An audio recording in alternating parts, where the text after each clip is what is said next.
I'm sorry, this is a kind of different topic, but I was quite intrigued when you said the Astor place was Starbucked. Starbucked, yes. And can you explain what is being Starbucked?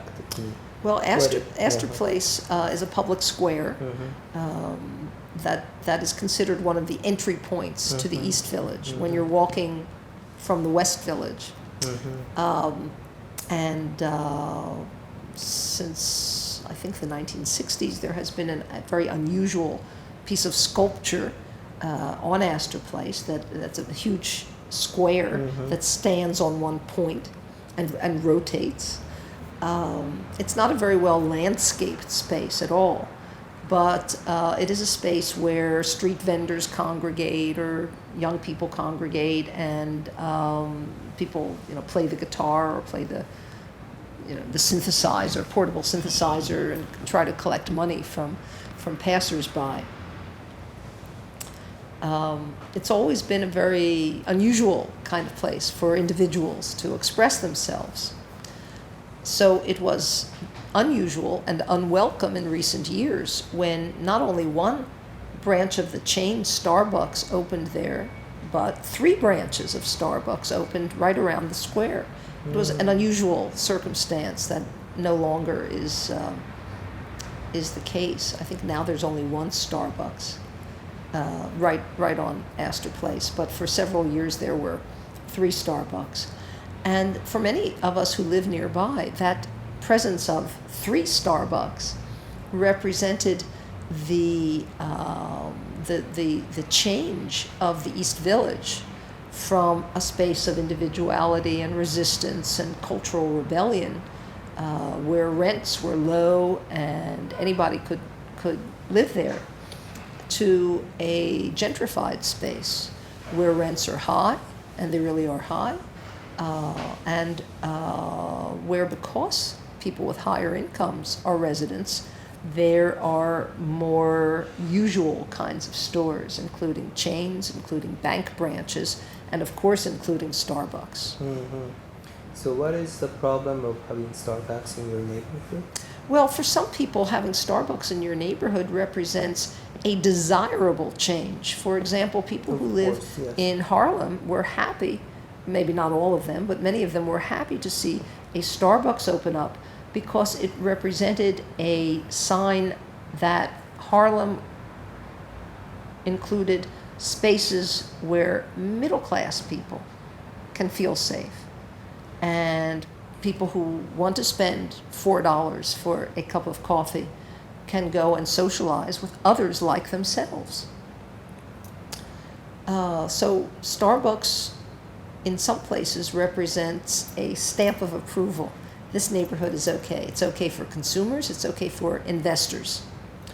But in the East Village, where everyone wanted to be an individual and wanted to have their own espresso, and they didn't want a corporate brand, Starbucks looked like the end of individuality and the sign of the neighborhood's conformity. So it's kind of interesting that Starbucks doesn't have stores in Orchard Street or in the neighborhood yet. Yes, it is, and I don't know why not, because there's no law against that. There's no zoning against that. Perhaps the building owners are discouraged from renting to a chain because of the business improvement district. Perhaps I don't know. I haven't heard this. I certainly have not heard this from the business improvement district. But perhaps there's a kind of informal consensus among building owners that they don't want to rent to a chain. By the same token, chains are usually willing to pay a very high rent. So I would think it would be irresistible for a building owner to rent to a chain, and indeed that's often what happens. So I don't know why there are no chains on Orchard Street. But again, let's go back to what we said before about relatively low rents on Orchard Street. Chains require big turnover. They require high volume. And on Orchard Street, you're likely to get people who come in and want to sit all day with one cup of coffee. That's not for Starbucks. But I think this is my understanding from your book is maybe your authenticity, like the being Starbuck, contradict with having this authenticity. Well, the word authenticity. Right? Yes, the word authenticity has two meanings, at least in English: very old and very new. Oh. And when we talk about something as authentically old, we mean that its roots go back almost to prehistory. We might not even know the origins of this authentic culture. But because it is so old, we recognize it as authentic. Also, that kind of authenticity is usually the product of a group, a community, or an ethnic group. Or even a social class, but it's a product of the culture of a group that develops over time. The other meaning of authenticity is dramatically new. When we speak of someone as an authentic creator, we're talking about that person as a poet or a painter or a musician who creates something that has never been seen or heard before. And in that sense of authentically new and innovative, we're usually thinking of an individual product and an individual creator. So it's interesting that we use the same word, authenticity, to talk about something that is very, very old and very, very new, very social and very individual. But authenticity can also refer to something that is true of its time and place. And in that sense, authentic streets, authentic neighborhoods are a social product of a group of people who live, work, shop in a space over a period of time. And the social production does take time. If you think of a street as a social space, it can be a social space because people are there, they socialize there, but it can also be a social space because the street is a social product. It's created by the store owners, the building owners, the residents, the shoppers. It's also created by the media, these days especially, that on websites, on blogs, as well as in print media, and in movies too, and television programs, create a sense of the life of that street.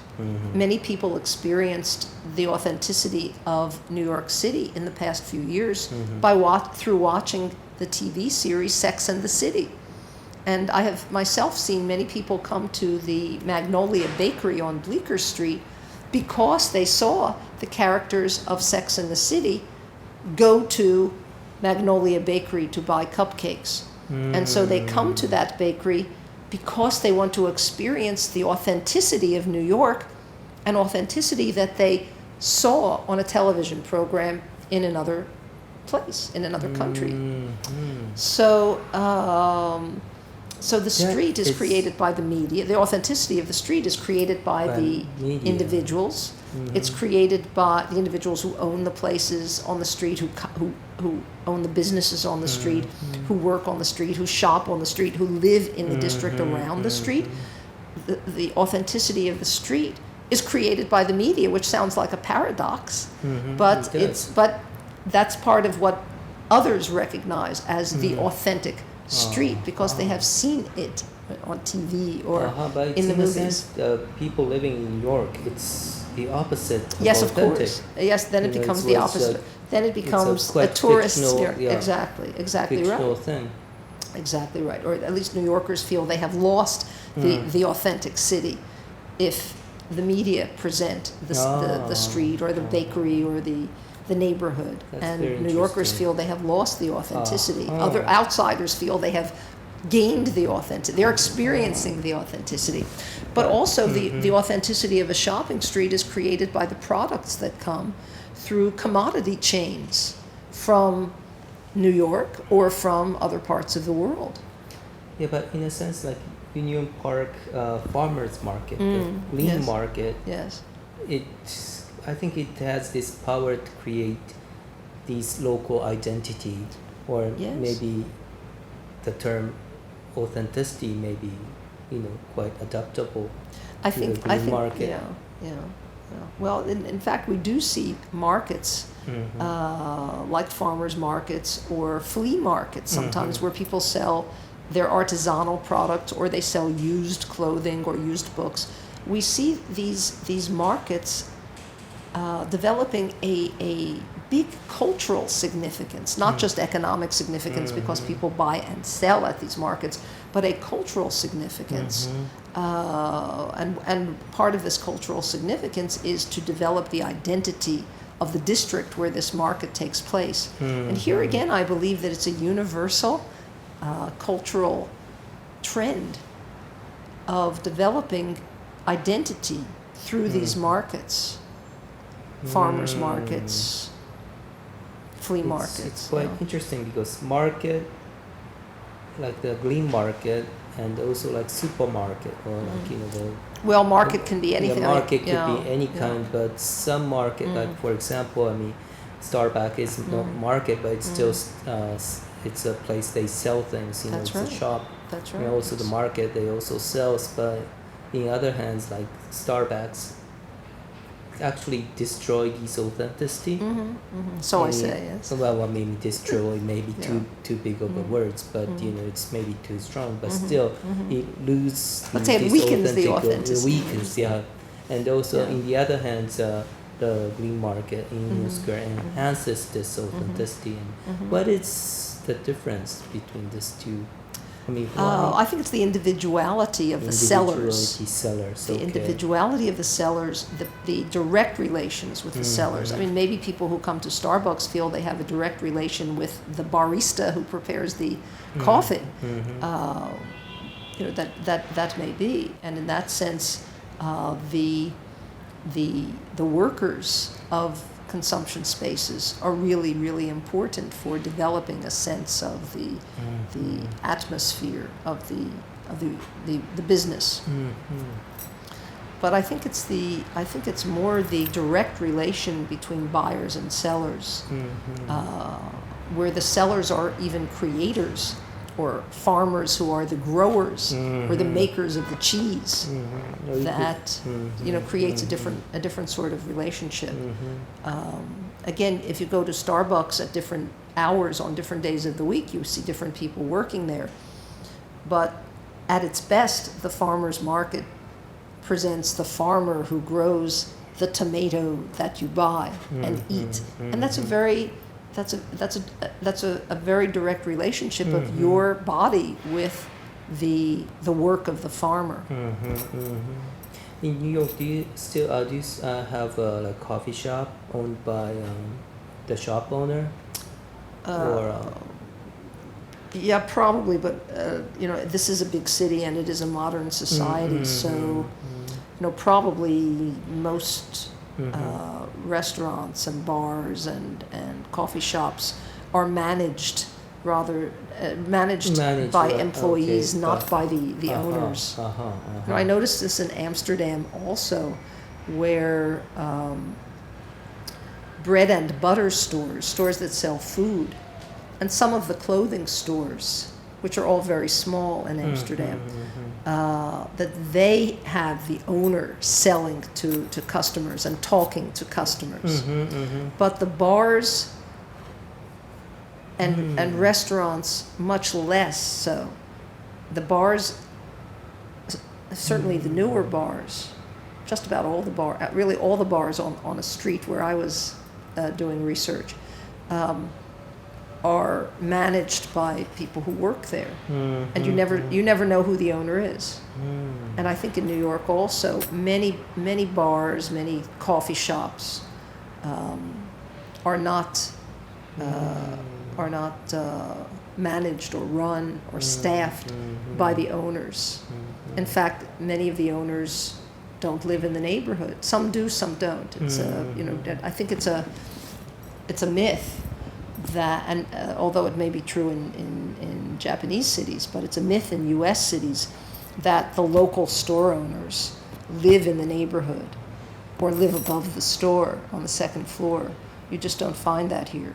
And again, in Amsterdam, where it looks as though that might be the case because the stores have been on a street for many, many years, longer than stores in New York, the owners have never lived above the store, or So very few, I should say, very commute, few of the owners. Yeah, most of them commute. Very few of the owners live above the store. And even fewer of the store owners in Amsterdam own the buildings where their stores are. Also in New York, I think very few owners whom we have interviewed, very few store owners whom we have interviewed own the buildings where their stores are. And of course that makes them very vulnerable to rent rises. Very interesting, because in at least, probably in Japan, but at least in Tokyo, many of like restaurant is owned and managed by the chef or the bartender, or they actually owns a bar. Yeah. So that may be a difference. I think so. I think that's true. The sushi bar I took you wasn't owned by the sushi chef, but it was a little bit bigger one. Yeah, but others, usually others, smaller one. Well, I know from Japanese movies, certainly old movies, about small bars, often with a woman owner and only 2 seats to sit down. And again, the small scale businesses are, I think, the ones that are most able to sustain this authenticity that many people value, even young people begin to value it. Maybe not teenagers. I don't think they value authenticity so much, but as people move through their 20s, I think they value a sense of continuity with the past. But do you think it's a bad case in terms of we losing these authenticities? I mean, of course there should be some kind of methodology to enhance this authenticity, and maybe Well, yes, I think that. What is the bad thing you do? I mean, what is... Well, to some degree, you can't keep shops the way they have been, or residents living in a neighborhood. Cities are always changing, and products are always changing. Music stores, for example, used to be neighborhood mainstays, pillars of shopping streets, but music stores are in terrible shape these days. Shoe repair shops are not as many as they used to be if people are wearing sneakers and athletic shoes that don't need to be repaired. So some kinds of stores just disappear. The local photographic development store, photographic developers in my neighborhood have gone out of business after many years. First they tried to survive by taking passport photos and by taking photos of people who want to sell things on eBay. But I guess that wasn't enough to pay the rent. So we can't do anything about the obsolescence of particular kinds of stores. We also can't fight the competition from the internet and many people's desire for what they think is the convenience of internet shopping. So those are big problems that it's very hard to fight against. But problems of rent, problems of finding a new generation to continue working in a store or owning a store, I think those are economic problems that a really aware city government can take in charge. I also think it's necessary for some kind of local decision making that would prevent too many of one kind of store from opening, and perhaps a citywide policy that requires local shopping streets to be in each neighborhood would be important. For example, think of the environmental savings to have small stores and perhaps even some small supermarkets within a 5-minute walk or 10-minute walk of everyone's home. The Bloomberg administration has an environmental goal of opening a public park within 10 minutes of everyone's home in New York City. But wouldn't it be wonderful to have a local shopping street where people could buy all of their everyday needs within 5 or 10-minute walks? I mean, we have such shopping streets in New York City, but increasingly it's difficult for many businesses to survive on these streets.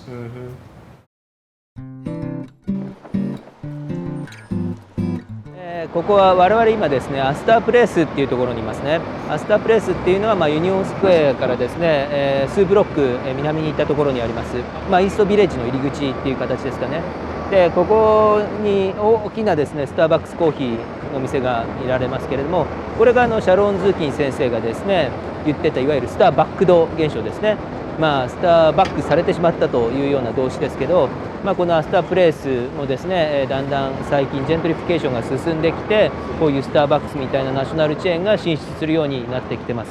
それ以前はオーチャードストリートみたいにですね地元のローカルのですね人々が店を経営していたと、そのコミュニティの人たちがですね実際店を経営してた、そういうような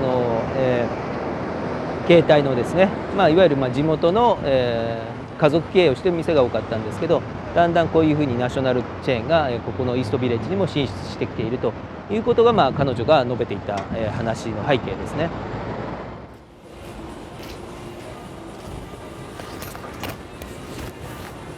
我々今ですねイーストビレッジのセイントマークスプレイスにいますね。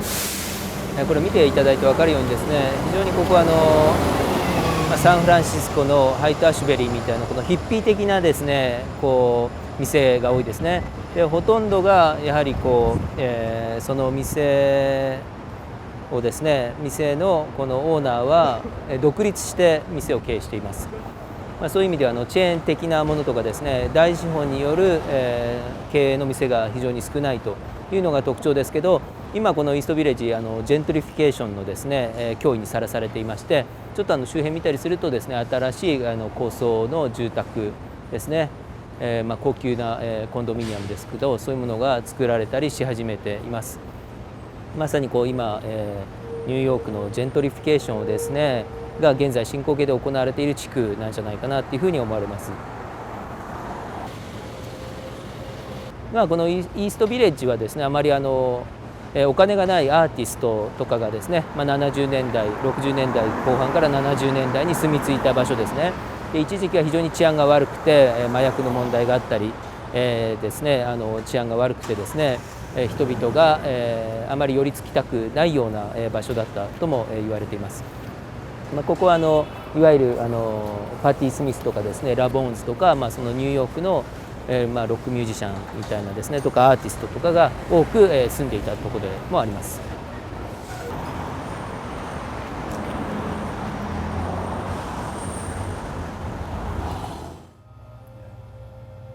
So what can you explain a little bit about your shop? What is like the specialties?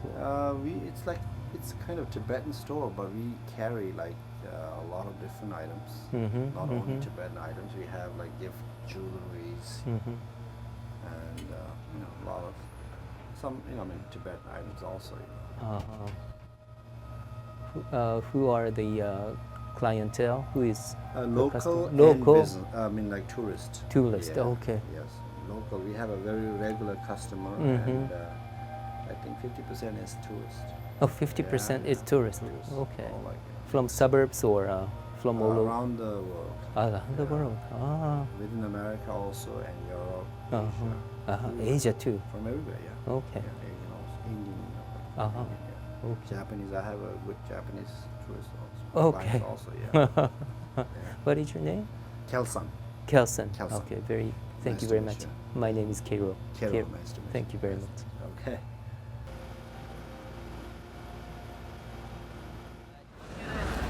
今我々イーストビレッジのですね、ちょうど4thストリートとエアベニューの交差点のあたりにいますね。